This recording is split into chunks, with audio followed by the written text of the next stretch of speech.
Hello friends, शेंकी kitchen में आपका स्वागत है। आज मैंने बनाए हैं साबूदाने के पापड़। और फ्रेंड्स, आप इन पापड़ को फास्ट में भी खा सकते हैं। आप देखिए हमारे जो पापड़ बने हैं कितने ट्रांसपेरेंट बने हैं।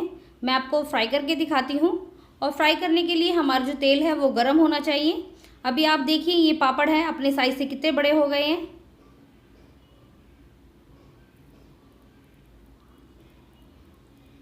मैं आपको दूसरा करके दिखाती हूँ। और फ्रेंड्स, जो साबूदाने के पापड़ बनते हैं एकदम क्रिस्पी बनते हैं। देखिए आप कितने क्रिस्पी बने हैं हमारे पापड़, और खाने में बहुत ही ज़्यादा टेस्टी बनते हैं। एक बार आप जरूर ट्राई कीजिएगा। और फ्रेंड्स, अगर आपने अभी तक मेरे चैनल को सब्सक्राइब नहीं किया है प्लीज़ सब्सक्राइब कीजिए, साथ में बेल आइकन को प्रेस कीजिए कि मेरे आने वाली हर नई वीडियो का अपडेट आपको मिलता रहे। चलिए हम बनाना स्टार्ट करते हैं। सबसे पहले मैंने इस कप से मेजरमेंट करके 1.5 कप मैंने साबूदाना लिया है, लगभग 250 ग्राम। और फ्रेंड्स, जितना आप साबूदाना ले रहे हैं उसका आपको 8 गुना पानी लेना है। सबसे पहले मैंने साबूदाने को 2-3 बार पानी से धोया। उसके बाद जितना मैंने साबूदाना लिया है उसका 4 गुना मैंने गर्म पानी में साबूदाने को 5-6 घंटे के लिए भिगो दिया है। आप देखिए हमारा साबूदाना है अच्छे से मैश हो रहा है और अच्छे से फूल भी गया है। आप चाहे तो उसको ओवरनाइट सोक भी कर सकते हैं। अभी मैंने दूसरे भिगोने में 4 गुना पानी और ले लिया है। गर्म होने के लिए गैस पे रख दिया है। पानी हमारा गर्म हो गया है। अभी हम इसके अंदर साबूदाना वाला पानी डाल देते हैं। एक बार मिक्स कर लेते हैं और फ्लेम को हम फुल रखेंगे। अभी हम इसके अंदर 1 छोटी चम्मच नमक डाल देते हैं या स्वादानुसार नमक। एक बार मिक्स कर लेते हैं।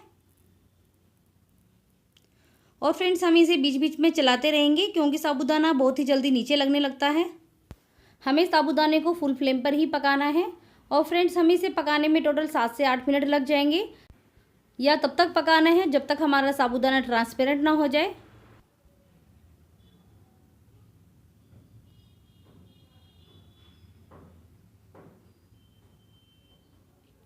देखिए आप थोड़ा थोड़ा ट्रांसपेरेंट होना शुरू हो गया है।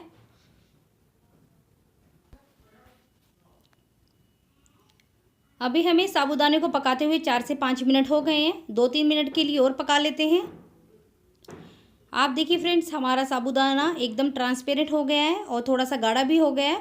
ठंडा होने के बाद थोड़ा सा और गाढ़ा हो जाएगा। अभी हम फ्लेम को बंद कर देते हैं और साबूदाने को थोड़ा सा ठंडा होने देते हैं। अभी हमारे साबूदाने के जो मिक्सचर है हल्का गर्म है। अभी हम पापड़ बनाना स्टार्ट करते हैं।